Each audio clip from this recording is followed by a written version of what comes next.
Estamos de nuevo en una sesión más de los conversatorios. En esta ocasión vamos a tratar un tema que para muchos va a causar bastante polémica. Sujeto académico a cargo de lo que es nuestro expositor Juan Manuel Paredes, que es estudiante de tercer grado de filosofía. Este tema está vinculado o vincula dos áreas específicas que son la parte académica, institucional, de licenciatura y demás, con lo que es la cuestión política. Llama la atención de que muchas de las materias, digo, de las carreras, incluyendo la de ciencia política, hasta el año pasado, por lo menos, indicaban de que en la vida universitaria debería omitirse la cuestión política. Imagínense en lo que es la carrera de ciencia política.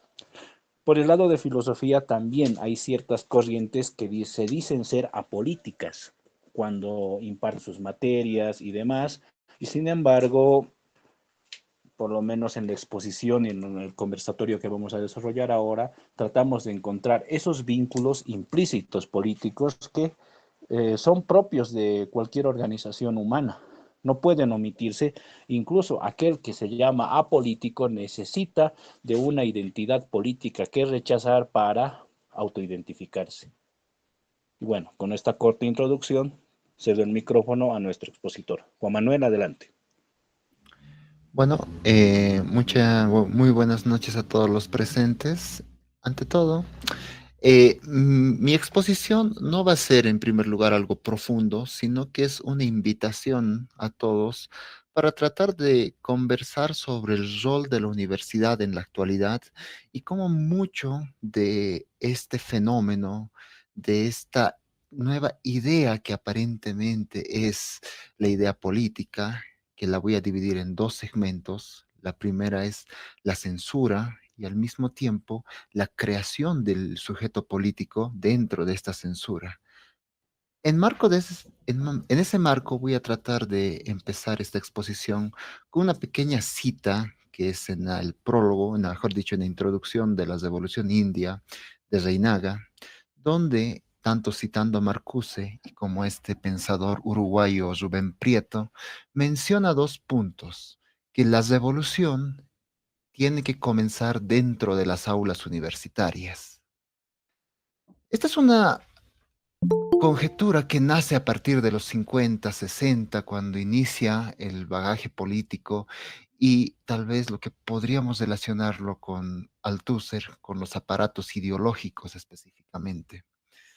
Como dije, este es un tema bastante amplio, es algo que realmente me gusta analizarlo, me gusta criticarlo a profundidad, siendo que yo mismo pertenezco al ámbito universitario, pero eso no me quita tal vez poner cierto tipo de cuestionantes y problemáticas que podríamos preguntarnos. Es un tema muy amplio y por eso voy a tratar de limitarme a hablar sobre el rol de la universidad desde sus inicios hasta la actualidad. Bajo esa perspectiva, voy a empezar un poco de manera bastante resumida el concepto de universidad, que históricamente no es algo que nace desde el inicio, ni del rol, ni históricamente ya existía previamente con la humanidad, sino que eso es básicamente un concepto bastante moderno, que se podría decir que el primer antecedente a estos es en la Universidad de Bolonia, de Italia. Luego, las grandes casas universitarias que a día de hoy conocemos, como la Universidad de París, como la Universidad de Oxford, Cambridge en Inglaterra y la Salamanca, la pionera en el ámbito hispanohablante, son las que inician mayormente esta construcción de un centro donde se aglutina y se aglomera una construcción teórica de cuatro áreas específicamente, que van a ser el arte, la medicina, el derecho y, lo más importante para su época, la teología.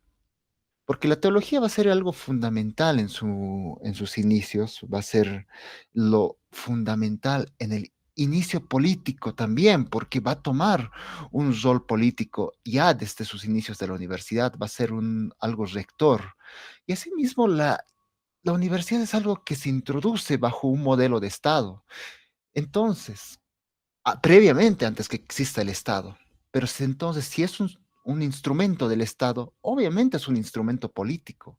Sería insulso pensar que la universidad es algo neutral, que es algo más alejado a la cuestión política.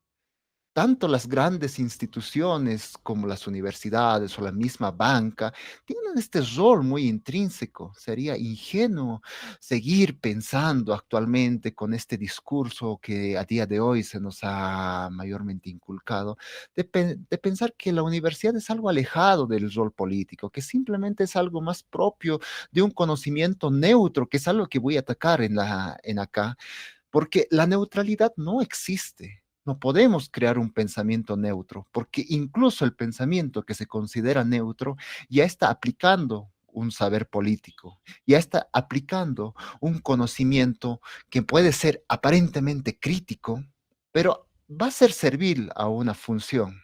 Entonces, por eso la universidad jamás puede ser neutra. ¿Y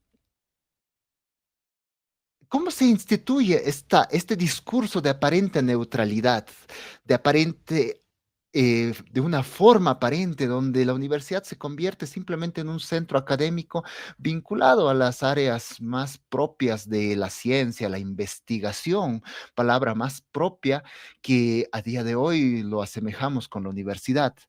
El antecedente más importante es Humboldt, que es un prusiano que se inspira mucho en el modelo kantiano.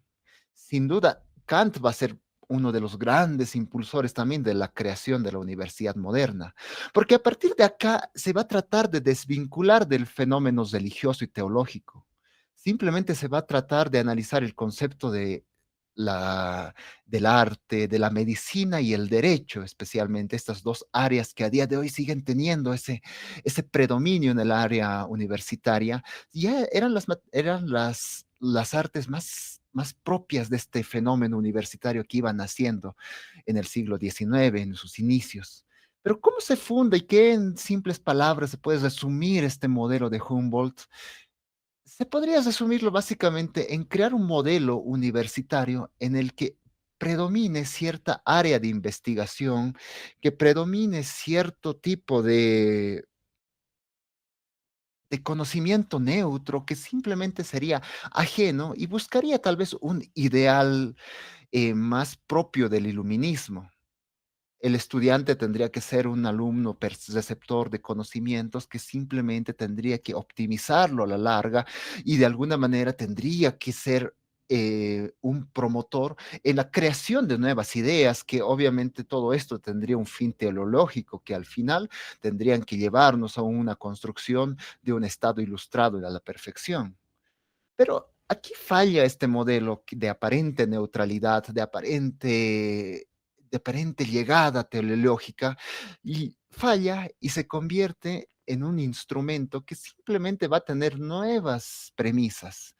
Aquí he tratado de analizar una pequeña obra que más que todo es de un periodista estadounidense que hace una crítica desde la Universidad de Harvard.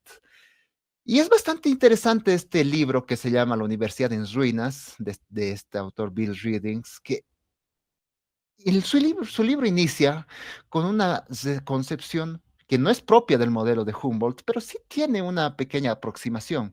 Y aquí en sus inicios, esta universidad, cuando es captada por el Estado-Nación, termina teniendo una función de creación de identidad cultural nacional. Esto habría sido el primer inicio dentro de esta universidad, más allá de los versos de la Ilustración, tendría ya una función útil al Estado, que simplemente era aglomerar todo tipo de conocimientos, prácticas, para que de alguna manera estas terminen creando un ciudadano que se sienta más propio de su identidad nacional. Entonces, bajo esta premisa, va a ir poco a poco degenerándose.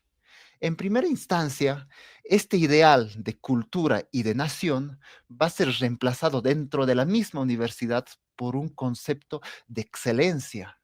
La excelencia aquí lo va a entender como algo más propio de, de una moneda de cambio. ¿Cómo se entendería esta figura de la excelencia?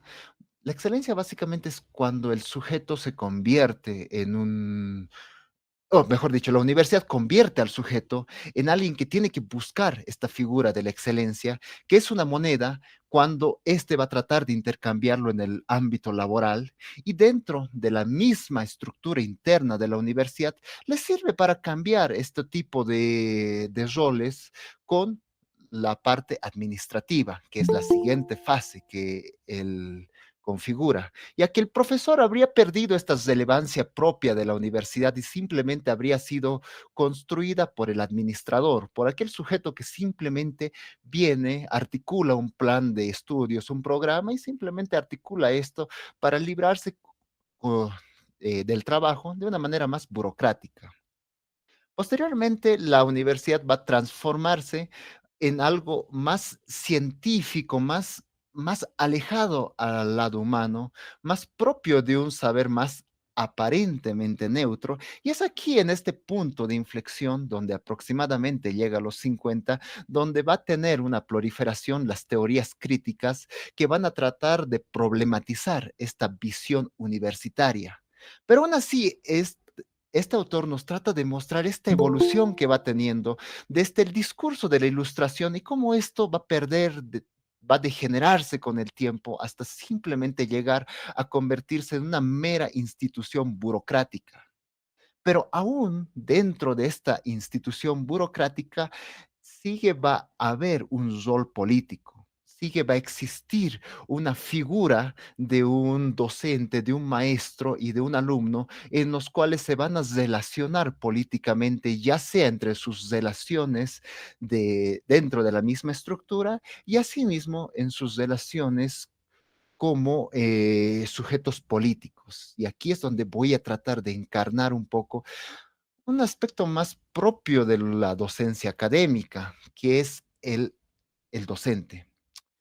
El docente prácticamente pasa por muchas etapas, pero yo me voy a empezar en los 60, cuando básicamente este modelo universitario se va degenerando y se va convirtiendo simplemente en un proceso burocrático en donde crean estudiantes que simplemente van y consiguen completar el programa de estudios y salir y conseguir un programa laboral, en el intermedio van a haber ciertas disputas. Específicamente es el 60, el problema de la Guerra Fría.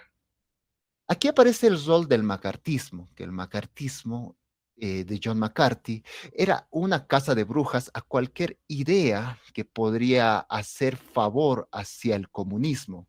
Entonces aquí se va a especificar mucho ya esta censura en el ámbito universitario. Porque en el ámbito universitario es donde van a tratar de crear al sujeto político moderno al censurarlo, al quitarle su voz, al quitarle esa libertad de expresión. Porque al tratar de crear una ideología que es básicamente la ideología liberal, capitalista o neoliberal que ya estaba presente en las aulas en los años 60, las carreras de humanidades son las primeras que van a tratar de encontrarse con una nueva forma de pensamiento y aquí es donde se tiene esta evolución las teorías críticas, ya sea con sus premisas del feminismo, el anticolonialismo, el problema de la negritud en los Estados Unidos. El docente universitario, que va a ser criado mayormente académicamente en los 60, va a proliferar ya una nueva estructura hegemónica dentro de la misma universidad, porque en el fenómeno este de la contracultura que va a existir específicamente en los 60, 70 y 80 hasta llegar al 91 y el fin de la Guerra Fría, este sujeto que en un inicio era un alumno y un joven docente, va a ser a los 80 y 90 un sujeto hegemónico. Entonces, aquí la universidad va a tener